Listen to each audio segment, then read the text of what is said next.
Sports speak a universal language. They connect us through shared moments of passion, struggle, and triumph that cross cultural boundaries. This summit is focused on the new opportunities you have as storytellers in this dynamic space. Our goal is for you to walk away with actionable ideas for engaging with this passionate audience. What makes this summit special is that NAB's show uniquely brings together the entire sports ecosystem: broadcasters, streamers, leagues, teams, technology providers, brands, and talent, to explore the tech and trends transforming the fan experience and driving new revenue streams. The business opportunity is substantial. According to S&P Global Market Intelligence, annual U.S. sports rights revenues are projected to rise from $29.5 billion in 2024 to $34.7 billion by 2027. For women's sports alone, Deloitte predicts a global value of $1.28 billion in 2024, a 300% increase over just the past 3 years. Over these 3 days, you will experience how new technologies like real-time analytics and immersive fan experiences are redefining content delivery and maximizing these possibilities.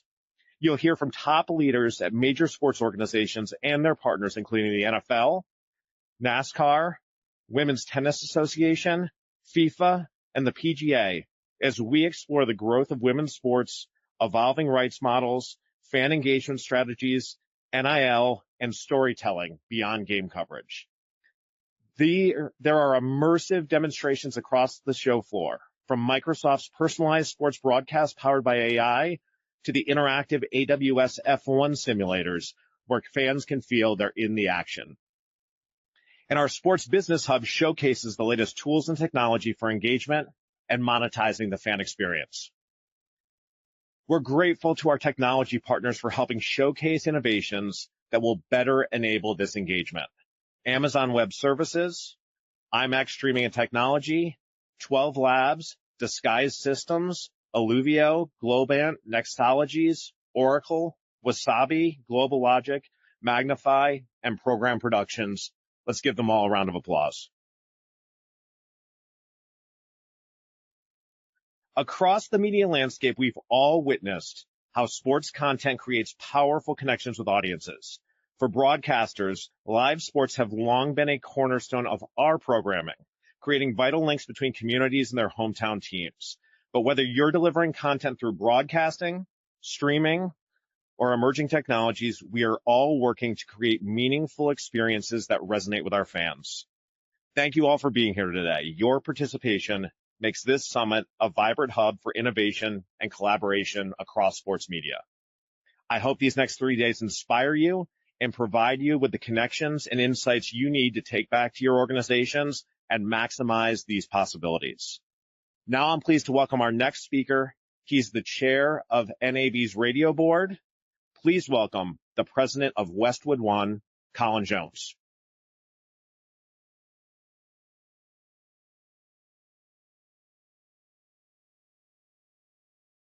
Thank you, Curtis. Welcome, everyone. It's great to see so many passionate sports and media professionals gathered here today for this new sports summit at the show. And we're thrilled to have you join us for this keynote, Peak Human, Unleashing the Champion Within with Gotham Chopra. As Curtis said, sports is a universal language. We laugh together. We cheer together. If you're a Duke basketball fan, we're depressed together. We're angry. We'll get over it in a decade. Gotham Chopra brings us a unique lens to sports storytelling. As co-founder of Religion of Sports with Brady and Strahan, he sees how athletic stories reveal human potential. He will share how sports are powerful storytelling vehicles, showing how an athlete's journey mirrors deeper stories about identity, resilience, and personal growth. Through his documentaries, Gotham shows sports aren't just about who wins. They're modern myths that challenge our understanding of what people can achieve. You'll gain a better understanding of why sports narratives hook us emotionally and how they blend with entertainment, technology, and culture to create stories that resonate with everyone. Please join me in welcoming Gotham Chopra.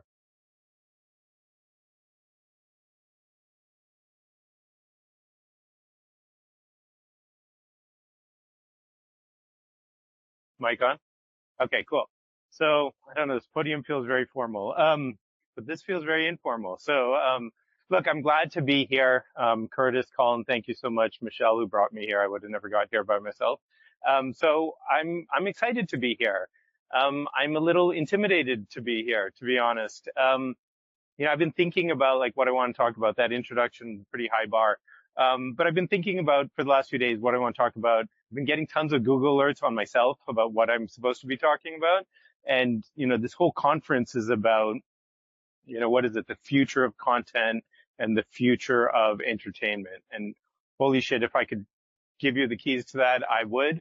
If any of you have it, I will welcome it from you. But we are living in a pretty transformative time. So I'm not quite sure that I'm going to give you all the secrets, but I'm going to tell you a little bit about what I do. And I think I'll start that by showing I think it's a 3-minute clip on the company. It'll give a bit of a foundation, religion of sports, who we are, types of work we've done. So hopefully I'm going to pull this off. That's me. There we go. It took years. I was very wild, very funky. Couldn't straighten my legs, point my toes.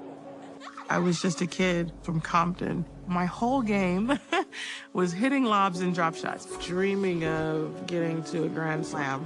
Come on, Steph. You gotta make your first shot. When I first knew I was good, I scored 60 in an 8th grade game. Everybody tells me I have a pretty strong arm, which is good. I'm pretty accurate with it. I've never seen anyone play this position better than Tom Brady now. Football has been that meditative place for me where I knew that I could control what the outcome was. Imagine Tom Brady playing quarterback and then going out and being the best linebacker. 高い目標はありましたけど、チームスポーツですし。Shohei Ohtani, the greatest player on planet Earth. The story of Usain Bolt has entered the realm of legend. I was put on this earth to run. I was meant for this. He scores the 100-point basket. They say records are made to be broken. There's not a chance in the world that anybody will even come close. The gymnast universally recognized as the greatest ever. This has been her destiny. Rio was the highlight of my life. And at the end of the trip, I said, I just achieved my greatest feat at 19. What the heck am I supposed to do with the rest of my life? A lot of it is the battle of identity. I was really struggling with who I was and who I wanted to be. I'm realizing that we're only all here for a short amount of time. There's a hell of a lot more life to live than singing a song on a stage. It's a high-pressure situation. This life. I think it's important to understand that my family's name has been in the media since I was 7 years old. And if you defend yourself, you're just so sensitive. First of all, I am sensitive. I'm also human, though. I actually was struggling with anxiety for a little while. As we were walking, there was a number of people gawking. By golly. It's hard to be the black guy who everybody's looking at because it doesn't make you feel more safe in the world. There's still prejudice in America. Newsflash. Bill Russell, Oscar Robertson, Kareem. Without those guys standing for something that was more than dribbling a basketball, I'm not sitting here talking to you. The world's cursed with a multitude of challenges. Society struggles to fix these problems. Could the answer have been football all along? I think it's good to show what her journey has been, how much she has done. No one's a superhero.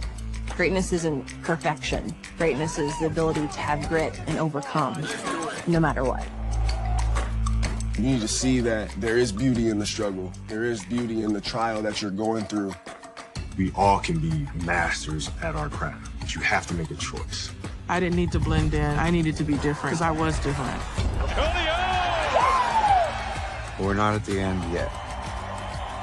I'm going for another Olympic run. This is the moment I wanted. Are you patient? Finally got it. Say my name and they switch up the topic. Pay my dues, now I'm all in their pockets. Play the game, I keep moving the chains. 100 miles an hour, stay in your lane.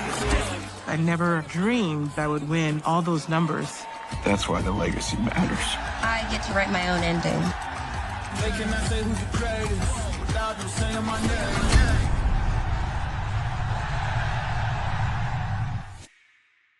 Okay, so that's some of our work over the last decade, I guess. But I'm going to sort of circle back to that and what we're trying to do through our work, which is not only, tell great stories, but, learn from the stories that we tell. So I'm going to loop back to that, but every great story starts with a good backstory. So I'm going to tell you a little bit about myself, my journey, here onto this stage. I am a first-generation American, which means I was the first person in my family born outside of South Asia. My parents were immigrants. They settled in Boston, Massachusetts. I see a Yankees hat there, so we're gonna, keep it cool. But I was born in Boston, Massachusetts, and I was different. I went to a predominantly Irish Catholic school.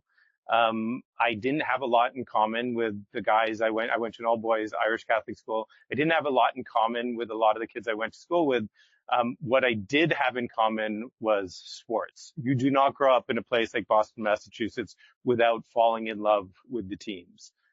3 of those teams were pretty terrible. The Red Sox were cursed. I will circle back to that. The Patriots were like abysmal and shameful. The Bruins were pretty good, but they always lost to the Canadians when it mattered. And that was my childhood. I was like born in the 80s. I mean, I was born in the 70s, but I'm a kid of the 80s. And so I did have one team, which was the Boston Celtics. And it was a great team. It was the original Big Three: Kevin McHale, Robert Parrish, Larry Bird. I have a memory from 1986 when I went to Game 2 of the first round of the divisional playoffs, and a kid named Michael Jordan scored 63 points in a double overtime loss. And I was there. I had great seats, and I got to witness this thing. After that game, Larry Bird said, "That wasn't a basketball player. That was God disguised as a basketball player." That sort of stuck with me. Like, I witnessed something spiritual. Later that year, I witnessed something that I can only sort of call the opposite of spiritual. I was a diehard Red Sox fan somehow. 1986. Some people know this. I know it as Bill fucking Buckner. Other people know it as Mookie fucking Wilson. I was watching that game in Scarsdale, New York with my cousins, gigantic Mets fans. We were one strike away from winning the World Series. That would have been 68 years since 1918. Many of you have probably heard the story of the curse of the Bambino. We were about to extinguish it. One strike, somehow screwed it up. I was crushed.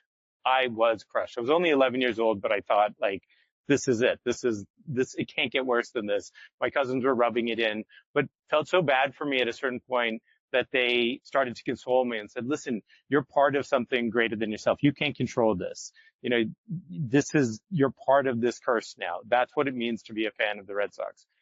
That stuck with me. I'll sort of fast forward through the 1990s. My teams did nothing pretty much. They didn't accomplish anything, no championships, etc. It was around that time I graduated from college. Through that whole period, my father, Deepak Chopra, some of you may know him, he had first had a personal transformation and then later a professional transformation, and started to become known for kind of in the New Age community, in the religious community, in the spiritual community, started writing books. He got on Oprah. That transformed all of our lives. He started becoming famous, and I went to college around that time. I went to Columbia University, speaking of another place that's completely upside down right now. And I got my first job out of college largely because of who my father was. I was not above nepotism. I happily took the job. The job was given to me because one of the executives at this place called Channel One, which was an in-class news network, was a big fan of my dad's. And so I got that job. I took it. And then in an act of willful defiance, I thought, like, okay, now how can I defy the expectations? If I got hired to be the spiritual guy, well, I want to do the opposite of that. So one of my colleagues was a woman named Lisa Lane. You guys might be familiar with her. She had been at Channel One and she had done war zones. She'd gone to all these conflict areas, but she was leaving to be on The View. And suddenly there was a void, in that beat. And I took it. And I thought to myself, like, oh, this is the least spiritual thing you could do, which is to go to all of these war zones and cover all of these conflicts. Nobody else wanted to do it. So I stepped into that void. And I think that was like 1999. I started going to all these places like Chechnya and India and Pakistan and Russia and Iran, Iraq, etc. And, everywhere I went, everyone was in conflict. And yet the only thing people wanted to talk about was sports. I was in Northwest Frontier part of Pakistan 3 weeks before September 11th. I was out at one of these, there was a big sort of debate. These religious schools, they call them madrasas, were they just religious schools or were they terrorist training grounds? Well, I went there to do a story and to find out for myself. I went out and I met all these kids. All they wanted to talk about was, have you ever seen Michael Jordan play? Who's better, Allen Iverson or Kobe Bryant? Have you ever been to England? Have you seen David Beckham play? How about, have you been to Spain? Have you been to the Real Madrid, FC Barcelona games? Is it as intense as the India-Pakistan cricket rivalry? I mean, these were the discussions people wanted to have on the front lines of war. Sports matter. So that stuck out to me. I'm just going to fast forward through the timeline here. In 2003, diehard Red Sox fan, I had moved to Los Angeles by that time. I was working there. I was newly married. And I was at, if any of you are from LA or been to LA, you might have heard of a bar called Sonny McLean's. It's on the west side. It's a Boston bar. And I was there watching 2003, again, in the history of the Red Sox, still hadn't won a championship. This is, as we call it, Aaron fucking Boone. And Aaron fucking Boone hits a walk-off home run. I'm sure you remember it, in Game 7 of the ALCS. And as I'm walking back to my apartment with my wife, at the time, still my wife, fortunately, she says to me, I don't get it. Why do you care so much about this thing that you have no control over? And I feel like in some ways, everything I've done has been an answer to that question. One, I don't know. It's irrational. I have no control over these games. But two, I am so emotionally involved in them. They're part of me. And there's something deeper going on in these games. So again, that happened. I left journalism at that point. I just couldn't, I lived through 9/11. I was covering a lot of the conflicts. Everything was getting darker and more violent and harder and scary. And I just didn't want to do it. And it was depressing. So I kind of spent the 2000s wondering, trying to figure out what was my purpose? What did I really want to do? In 2009, ESPN launched this thing called 30 for 30. And I think two of the first films that came out as part of that anthology were, one was called The Two Escobars, which was about the Colombian drug trade, but it was set against the world of Colombian soccer or South American soccer. And another one was called Once Brothers, which was the story of Drazen Petrovic and Vlade Divac, who were these two teammates that had come up together in Yugoslavia, had played for the Yugoslavian team. Then there was a civil war, and one was Croatian and one was Serbian. And all of a sudden, these brothers were rivals. And I thought, like, man, wait, you can do this? You can have the personal passion of sports, but the professional passion of journalism, and these can live together? Holy shit, this is really cool. Like, I want to do that. So I started trying to figure out, like, how am I going to do that? Well, I went to ESPN. And I said, hey, I'm Indian. There's a sport out in the world called cricket. It's the second most popular sport in the world behind soccer. I know everything about it. I want to go to India and do a 30 for 30. They didn't know better. They didn't know the fact that I wasn't Indian. I was American. I didn't really know anything about cricket. But, fake it till you make it. And so I got the gig and I was getting ready to go out to India and prep for this, crazy documentary. It's around this time that I got invited to a event at UCLA, a charity event. And the person who was hosting the event sat me next to Kobe Bryant. So I knew what a diehard sports fan I was, diehard Celtics fan. And I sat next to Kobe, and Kobe and I were pretty much the same age and instantly started talking. And of course, he wasn't just a Laker icon, of course, already by that point. I hated that guy, and I told him that, and he loved it because he's so combative. But he was also probably the biggest Laker fan you'll ever meet. He had grown up in the 80s. He was predominantly in Italy. His uncle used to send him these VHS tapes of great Laker Celtics games, all the finals matchups. And so we spent the whole night talking about that. The next morning, he called me And he said, hey, I want you to come down to Newport because I want to show you something. So I drive down to Newport. I go to his office, and he has those VHS tapes stacked up on his desk. And he puts one in, and he says, let me show you why Larry Bird was the greatest pump faker of all times. And we proceed to sit there for the next 3 hours, like watching tape, not just of Larry Bird, obviously Hall of Famer, but Kobe's showing me stuff of, you guys aren't, because I don't know how many Celtics fans there are here, but some obscure ass players. Greg White, watch the way he sets picks. Scott Wedman, watch the way he comes off those picks. Jerry Seasting, watch the way he spaces the floor. I mean, this was like a master class in basketball, and I was in it. I was in it. Kobe told me at the end of that, he's like, hey, so I want to do a documentary on something called Muse, my muses. Kobe, never short on hubris, compared himself to Michelangelo and Mozart and Beethoven and Picasso. And he said, I want to do a documentary on how these figures inspire me. So I thought to myself, okay, I don't know. I can't wrap my head around this. Meanwhile, I had this thing to go off to India and do the cricket thing. A couple years pass, and I go off to India and I'm working on the cricket film. It's 2013 at this point. And I'm working on it, and I'm watching the news one night, and I see highlights of a Laker game, and Kobe Bryant has ruptured his Achilles. And I think at the time, Kobe was in his early 30s, and everybody wanted to know immediately after the game, is Kobe retiring? And I watched this interview of him in the locker room, and with tears in his eyes, he says, no, I'm coming back. I'm coming back. He decides that night that he's coming back. So I call Kobe that night, and I say, Kobe, I don't know about that Muse thing, but I know a comeback story. We should document this, the comeback story. So he says, of course, or he thinks about it, and he says, cool, just call me when you come back. So I rush back. I figure out that India thing. I come back, and we start documenting this thing. This project goes on for 2 years. I mean, I like to say it was the best of times. It was the worst of times. That guy was intense. At a certain point, he made us move the entire production down to his office down in Newport because he wanted to sit in on the edits. I mean, talk about like a subject, people worry about who has final cut right now. At that point, Kobe was like, he wanted his hands on the editing machine. Charlie, I can see you. It's like your worst nightmare.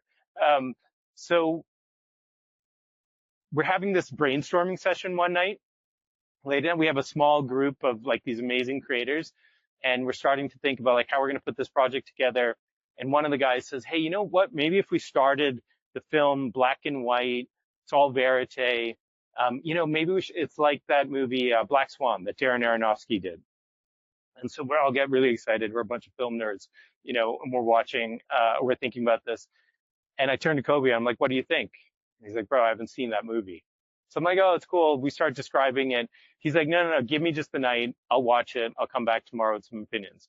We're like, cool. The next morning, we reassemble and we start talking about, Kobe, what do you think of Black Swan? He's like, I really like Black Swan, but you know what? Have you guys seen Requiem for a Dream? One of Darren's other movies.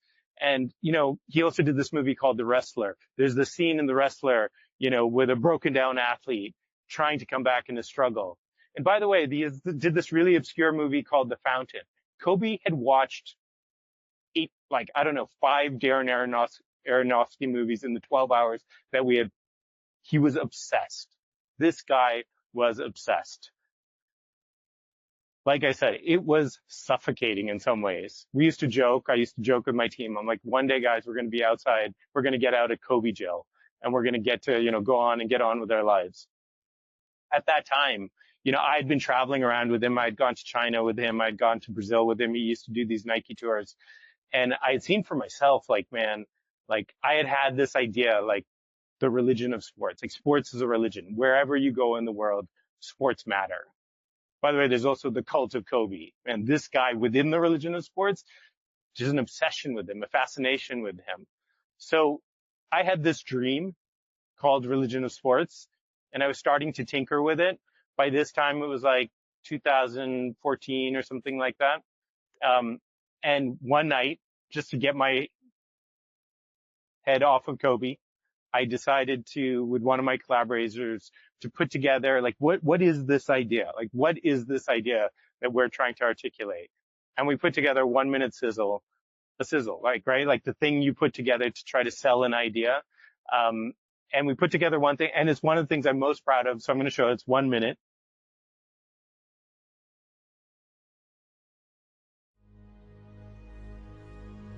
Or it's sort of the titles that came in later.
That was the idea. It was like sports is religion. I had grown up, right, at this point, been around my father for many years.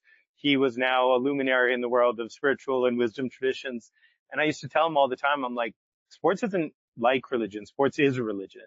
If you're a sports fan, you know this. So I told you the story about 2003. Well, in 2004, we got our deliverance, right? The Red Sox came back 0-3 down 0-3 against the Yankees, came back. It was a miracle. It was a miracle. And what I loved about sports is like, you know, in traditional religion, you have to have faith. You have to have blind faith. In sports, you have to be present. If you show up long enough, maybe a miracle had happened. I had actually witnessed it. So I went to Kobe with this idea. I wanted him to be a part of it. And he said, no, this is your idea. This is your idea. You run with it. I asked him for, okay, what's your advice? He said, well, I'm going to move to the next slide. No more videos, but he told me balance is overrated. He's like, bro, you got to obsess. You have to obsess. If you want to do this, this has to become your life. And so I really took that, to heart. I met Tom Brady. Slight backstory. I mean, I'm a Patriots fan, right? I grew up in New England. I grew up in a time when the Patriots absolutely sucked. They were so bad. They never sold out any of their home games. I had to listen to it on the radio because they were blacked out.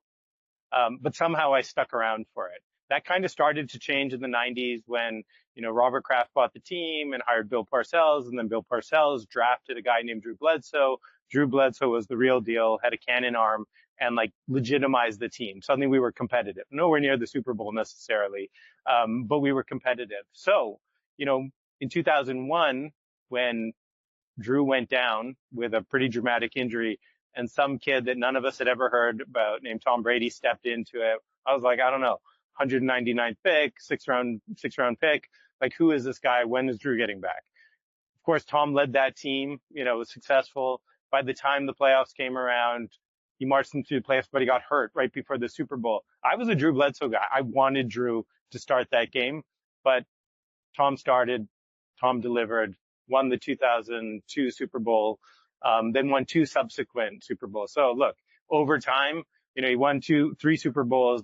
Then there were 2 more Super Bowls up until 2012, that he played in, lost both of those, Giants. But, somebody offered to introduce me to Tom. This was about 2015. And so I took that reel with me and I went and I tried to not be like the obsessive fan. I tried to play it cool, which is, the video was helpful. And I showed him this thing and Tom said, what is that? And I said, it's an idea, man. And he's like, well, I want to be a part of that. I know what that feels like. I know what it feels like to be part of something bigger than yourself. I was like, are you kidding me? Yes. Tom Brady's now part of this project. Already, I was trying to convince Tom, you know, he had just been in the Super Bowl, right? Probably the greatest Super Bowl to date at that point, where the Patriots beat the Seahawks in the last second play. And Tom was about 37 at that point. And I was trying to convince him, like, dude, the things that you're doing on the football field are unprecedented at this age. We have to document this. He was like, I don't want to do it. Flash forward a few more years. Facebook came to him. Facebook was launching this thing called Facebook Watch. And Facebook said, hey, so we have this idea. You know, he was about to turn 40. And for some of you who are sports fans, you've probably seen this great combine video, right? Where Tom, flabby white Tom, is running a 40, and it's terrible and it's a disaster and he's super slow. And of course, since then, famously, Tom had become the guy who has avocado smoothies and pliability and does all these things. Really, you know, his training was elite. And so the idea was, like, can Tom Brady on his 40th birthday run a 40-yard dash faster than the one he ran at the combine when he was 22 years old? We'll follow his training. We'll see all this stuff during the off season. And then the payoff will be that, you know, 40-yard dash on his 40th birthday. We start that documentary or that social media. It starts as a social media gig. It starts 3 weeks after the greatest comeback in the history of football. You know, when the Patriots were down 28-3 against the Falcons, Tom Brady's in his backyard and he's training and he's trying to sort of get better and he's trying to, like, you know, train for this 40-yard dash. We track it all the way. His birthday's in August and we're about to do it. And I go to Tom and I'm like, listen, man, the social media gag is fine, but I feel like the real payoff's going to be like, what happens this season, right? Like, you've done all this off-season training. You're about to turn 40. Nobody's really performed at the level that you say you're going to. We should document that season. So at that point, he and I have a rapport, and he says, cool, let's do it. This season turns out to be a great season to document Tom Brady, because it's kind of when the wheels start falling off with his relationship with his coach and the owner and all the backroom drama. And so we start sort of chronicling that story. Followed across the season, the team is really, really good. They play really well, right? They get all the way to the AFC Championship, and in my head, it's like a presumption that, like, they're going to the Super Bowl, except in the fourth quarter, they're down 20-10. They have no life. They're playing the Jaguars. Some guy named Blake Bortles. I mean, this should not be happening to Tom Brady, the greatest quarterback in the history of the game. They're losing to Blake Bortles and the Jaguars, and it looks like it's over. And I'm just like, shit, what are we going to do? How are we going to pay off this story? Facebook had given us a lot of money in an effort to start this Facebook Watch thing. So Tom turns it around, and I don't know what happens. It's a series of miracles that just sort of happens on the field. That night I drive home with Tom. We're sort of in the kitchen, and I'm like asking him, like, man, like, what happened? They pulled that off. They come back in the fourth quarter.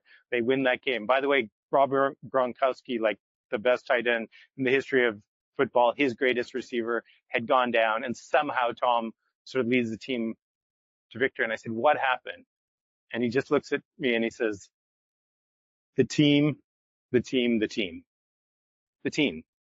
like, I don't know. I just sort of, like, surrendered to the process, surrendered to my team. And this has sort of been his ethos. He's like, yeah, I get all the credit. I get to stand up on the stage. I get the MVP awards. I get all that. But I am a function of everyone else around me. I'm a function of the receivers. I'm a function of the offensive line. I'm a function of the defense keeping me in the game. I am a product of the team. I've held on to that, right? After Tom, I think you saw a clip. I started working on this project, Shut Up and Dribble, with LeBron James. And it was really about the history of activism and advocacy within basketball, African-American players throughout history, the Bill Russells and the Oscar Robertsons and the Kareem Abdul-Jabbars and the Allen Iversons, the Craig Hodges. I mean, the whole lineage across time. And so we're working on that project, but, you know, I have this sort of like passion project in the back of my head that sort of revolves around great athletes. And I have this chance with LeBron, and I'm like, LeBron, tell me about your greatest game. What to you is your greatest game? I'm curious because I'm a fan. I can sort of go to the history books and try to find what I think is the greatest game. And LeBron thinks about it, and I'm convinced now that, of course, he knows I'm a giant Celtics fan. So he smiles and he says, 2012, Game 6, against the Celtics. So, you know, at this point, LeBron had left the Cavs, gone to the Heat. He had never won a championship. He had been to a few, but he had lost. That team was like the big three with him and Dwayne Wade and Chris Bosh, and everybody thought they were going to win multiple championships. And that whole season, they dominate, but they get to the playoffs against the Celtics, my Celtics. And in Game 5, a deciding game down in Miami, the Celtics show up and win game 5, and they're coming back to Boston, and this is going to be a coronation, and it's going to be same old. LeBron chokes. LeBron always chokes in the big game. LeBron tells me, he's like, usually, I wear headphones. I really try to like get into that space in the locker room. But for this game, he's like, I just sat, and I sat in the silence. And he's like, I had heard all those haters. I'd heard all those Boston haters, but I felt nothing. I felt nothing in the locker room. And I tapped into that nothing. I blocked out the noise, and I really like tapped into that source of who am I? What do I want to achieve? And he's like, holy shit. And I said, I know. 45 points, 15 rebounds, 5 assists, total domination. I mean, that game broke my heart also. LeBron was incredible, won that game. Game 7 was a walk in the park for the Heat. They went on to win their first championship, his first championship. Block out the noise. Oops. I think I now blocked. Yeah. All right, guys, I've struggled with this one. I'm not going to lie. I've struggled with this one. I've had the great fortune of working with the GOATs. You've seen a bunch of them. You see them all in the thing. Connor's a GOAT. He's great. All of the people I've worked with, for the most part, I've walked away with a great sense of admiration and respect. Connor's in a different category. I'm not going to lie. But one of the principles I've tried to sort of master over my life is like, 1, non-judgment, and 2, can I learn? Can I learn from anybody, even people that maybe I don't necessarily relate to or understand or even respect? Also, I'm not going to lie, I got this gig in the fall of 2020, COVID, and beggars can't be choosers. I was trying to keep this company, Religion of Sports, alive at the time, and we were gifted this project. Connor had some setbacks, and he was coming back, another comeback story. He was going to fight in Fight Island, Abu Dhabi, where Dana White had managed to sort of set up like a Fight Island where you could get by some of the regulations. So I have to fly to Abu Dhabi, and I have to hang around with this guy while he's training for this fight. And I go like to the gym one day with him. I don't really get much time with him, but I get to sit down with him for 15 minutes or so. And I'm like, Connor, tell me, like, what is the one quality that makes you a great fighter? Like, how do you do this? Like, I'm not a UFC guy. I don't really understand this sport. Connor says, well, listen, man, my sport is 2 guys walk into a cage, 1 person walks out. That's the sport. It's gladiator. It's gladiator, right? You can't be afraid. You cannot be afraid. You have to be fearless. If you walk into that cage and you are afraid, you've already lost. You beat yourself. This reminded me, I'll go back to a quick little Kobe story. I could fill up, 5 hours with Kobe stories, but I love this one. I was once watching a game with Kobe, and there was a certain player that had gone for 0 for 9 in the first half, taken 9 shots, missed all of them. In the second half, he comes out, and his stat line at the end of the game is 0 for 9. He didn't take a single shot in the second half. Kobe turns to me and goes, bro, I would be 0 for 49 before I ever stopped shooting. You can't beat yourself. You cannot beat yourself. And Kobe had that gene, and Connor had that gene. And that was something I took away from that experience as my 4th peak human lesson. The next one, Serena, the goatiest of goats, right? The goatiest of goats. I had wanted to work with Serena forever. I mean, quick stats, right? 20 plus years of success, 34 Grand Slam finals, 23 victories, 14 doubles victories, 4 gold medals in various Olympics. I mean, unquestionably the greatest ever at her sport, maybe at any sport. When we start out that project, I asked her, again, this is like one of my questions, right? You can only one thing. You can't tell me 10 things. I'm going to tell you 7 things, but Serena, you can only tell me one thing that made you the greatest of all time. What is it? And she said, well, I showed up and I did the work. I can't tell you how many times I woke up in the morning not wanting to go to practice and hit balls. I also can't tell you how many times I didn't. I just did it. I willed it. Oftentimes when you're talking about the GOATs, you think it's, oh, they're better, they're stronger, they're faster. She kind of is that, but her superpower is her will. And that is the consistent thing you see across the LeBrons and the Toms. Tom is the example. He's not the biggest. He's not the strongest. Certainly not the fastest, but he has the greatest will. That quality is something that I think is super powerful. I'm getting towards the end. Oh man, Steph. I'm a huge basketball head. Love sports. Basketball is my favorite sport, right? Most people who know anything about Steph Curry know that he's a guy of faith. He's a Christian. He talks openly about his faith.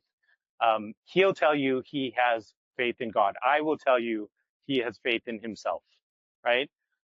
If you know anything about the Steph Curry story, he's a tiny little kid. His father's Del Curry, who's an NBA player, a great shooter. For most of his childhood, Steph's this tiny little kid that, can barely get the ball to the hoop. When he starts to play in junior high and high school, everybody thinks, well, he's just playing because, his dad got him on the team. So he's got a lot of haters. In high school, he has a pretty good high school career, but he doesn't get recruited by any of the big time college programs. So he ends up going to a school called Davidson. He shows out at the March Madness and the NCAA tournament, in his, I think, junior year or sophomore year. He declares for the draft. He drops in the draft. Two guys, Johnny Flynn and Ricky Rubio, 2 point guards are drafted before Steph Curry.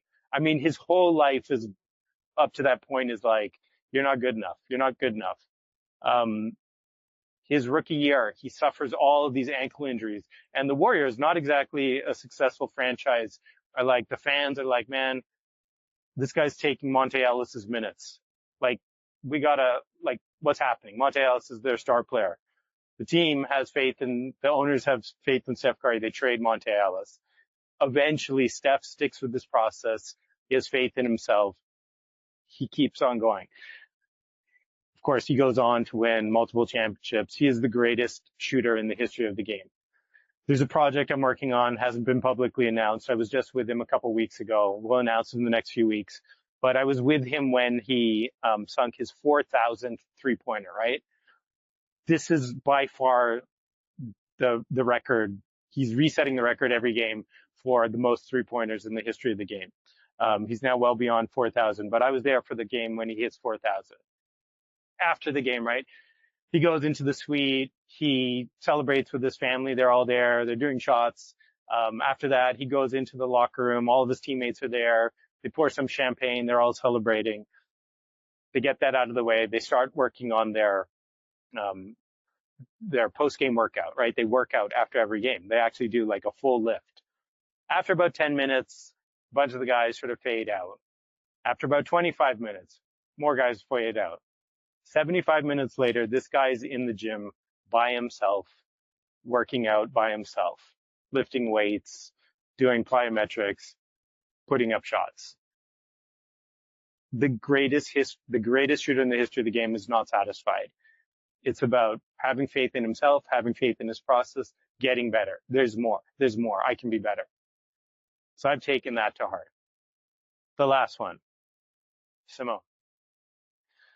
I started working with Simone in 2019, right? At this point, she had already cemented or she had already established herself as the greatest gymnast in the history of the sport. She had won multiple gold medals at multiple Olympics, and she was going to go to the 2020 Olympics, and that was really going to be a coronation, just cementing her status as the GOAT. So we're following that story, and of course, what happens? COVID, right? COVID, and none of us know how to handle COVID. And what happens is she ends up, the whole Olympics gets pushed, right, from 20 to 21 in Tokyo. And by the time we get to, she has to do all of her training in isolation. By the time we get to Tokyo, she has to compete in isolation. And she just breaks. I mean, this woman, and we had told her story around the original Olympics so we're telling this story. We had sort of unpacked, and she has a lot of trauma in her life. If any of you know, she's an orphan. She had grown up in an orphanage before she was adopted by her grandparents. She had suffered sexual abuse, and a lot of these things had been suppressed. And COVID and the training and the isolation just sort of brought it all up. She ends up failing failing on the most public stage. If any of you recall the 2021 Olympics in Tokyo, she got something called the twisties, which means you get lost in your head as you're doing these crazy, vaults and stuff like that. It's super dangerous. And so she has to retreat and walk away. Takes a lot of hate from a lot of people for that, calling her a quitter, mentally weak, all that sort of stuff. But she comes back and she's incredible. She becomes an advocate for mental health. She's talking openly about everything, about the therapy that she's going through, et cetera. And I'm wondering to myself, I'm like super proud of her. I've gotten to know Simone pretty well at that point, but I'm super proud of her. But I'm like, everyone's asking me, like, so is she done? Or is she going to come back? I think to myself, like, man, I've worked with these goats, right? Like the LeBrons, the Toms, the Serenas. She's one of them. Like, she's a competitor. She is not going to walk away. And so, we're keeping track. And eventually Simone says, yeah, I'm coming back. So we start telling that story. It's on Netflix. You can watch it. But we followed her all the way to Paris. She kicked ass, right? She wins multiple gold medals. She truly cements herself as the greatest of all time. Afterwards, she and I are talking, and I'm like, Simone, it's like, why'd you do it? Like, you didn't need to do it. And by the way, like, there's so much pressure on her, right? Leading back to those games, everyone was watching. She was the story of the Olympics. And she said, well, because I had to write my own story. I just couldn't leave it up to others to tell it. And I think that's really like why I did it. I think about that a lot. And I think about it in the sort of context of where we are. We are in this sort of future of entertainment, future of content. What's the secret? It's storytelling. Like, you guys are going to get exposed to tons and tons of, technology. We are all slaves to data now, algorithms. We work with all the streamers. I can tell, like, when we're getting notes from the algorithm. Of course, now, like, the rise of AI, we're all trying to figure that out. So all of that is coming. But what's the story? It's something we obsess. I've got some of my colleagues here in the audience, part of this convention, and we obsess, like, what's it about? What's it really about? Why are we telling the story? Because that is the ultimate algorithm, right? Like Joseph Campbell, hero of 1,000 faces. Like, can you be the hero of your own story? And what is the story you want to tell to the world? So I'm going to leave you with two last things, I promise. One is sort of going back to something, again, I grew up with, right? My grandmother in India, she was a devout Hindu. I'm not very religious, other than the religion of sports. But she was devout, and she used to tell me all the time, she said, there's two goddesses there's many goddesses in Hindu religion, but there are two that matter, right? Saraswati, the goddess of knowledge, and Lakshmi, the goddess of wealth. And she said, chase Saraswati. Chase the things that you're passionate about. Chase wisdom. Lakshmi will get jealous and she will follow you. Lakshmi is the goddess of wisdom, of prosperity, and she'll chase you. The wealth will follow. The success will follow. So I've always tried to sort of like be passionate. What are you passionate about? Chase it down. And then the last thing, and I promise this is the last thing that I want to leave you with. I am my father's son after all. Look, it's one of the questions I get. I do a lot of stuff with students. I say, well, what if I don't know what my story is? What if I don't even know what I'm passionate about?